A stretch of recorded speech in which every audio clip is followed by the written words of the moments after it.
ஆஸ்திரேலியாவில் மகன் உயிரிழந்த நிலையில் இலங்கையில் தாயொருவர் உயிரிழந்த சம்பவம் பெரும் சோகத்தை ஏற்படுத்தியுள்ளது.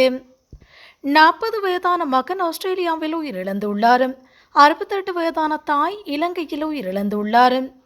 ஆஸ்திரேலியாவில் குடியேறுவதற்கான அனைத்து ஏற்பாடுகளும் செய்யப்பட்ட நிலையில் இருவரும் உயிரிழந்தமை குடும்பத்தினை பெரும் சோகத்தில் ஆழ்த்தியுள்ளது. தாய் தந்தையரின் வருகைக்காக மெல்பேர்னில் சொந்தமாக வீடொன்றை கொள்வனவு செய்த மகன் அவர்களுக்காக காத்திருந்துள்ளார். வேலைவாய்ப்புக்காக ஆஸ்திரேலியாவின் மெல்பேர்ன் நகரில் வசித்து வந்துள்ளார். இந்நிலையில் தாய் புற்றுநோயினால் பாதிக்கப்பட்டுள்ளார். தாயின் நிலைமை காரணமாக அவர் கடும் மன உளைச்சலில் இருந்து வந்ததாக தெரிவிக்கப்படுகிறது. இதன் காரணமாக மகன் தன் தாயின் நோயை குணப்படுத்தும் வழிகளை இணையத்தில் தேடியுள்ளார். அடிக்கடி தாயுடன் தொலைபேசி வாயிலாக உரையாடி வந்துள்ளார்.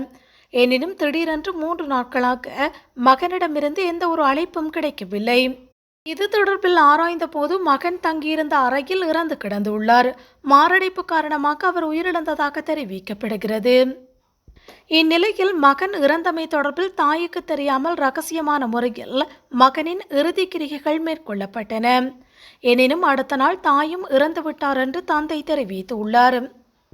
தாய்க்கும் மகனுக்கும் அப்படி ஒரு பிணைப்பு இருந்துள்ளது.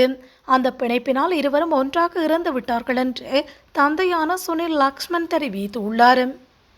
மனைவியின் சகோதரிகள் ஆஸ்திரேலியாவின் மெல்பேர்னில் வசிக்கிறார்கள்.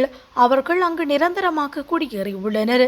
எங்கள் குடும்பத்தில் மகள் மகன் என இருவர் மட்டுமே உள்ளனர். இன்று நானும் என் மகளும் தனியாக இருந்தோம். மகளுக்கு திருமணமாகி ஒரு குழந்தை உள்ளது. ஆகஸ்ட் மாதம் எங்கள் குடும்பம் முழுவதும் ஆஸ்திரேலியா செல்வதற்கு தேவையான அனைத்தையும் தயார் செய்து கொண்டிருந்தோம். என் மகன் 5 வருடங்களாக ஆஸ்திரேலியாவில் வேலை செய்த நிலையில் எங்களுக்காக வீடு ஒன்றையும் வாங்கியுள்ளார். குடியேறுவதற்குள் மனைவி மகன் என இருவரையும் இழந்து விட்டேன் என்றும் அவர் தெரிவித்துள்ளார்.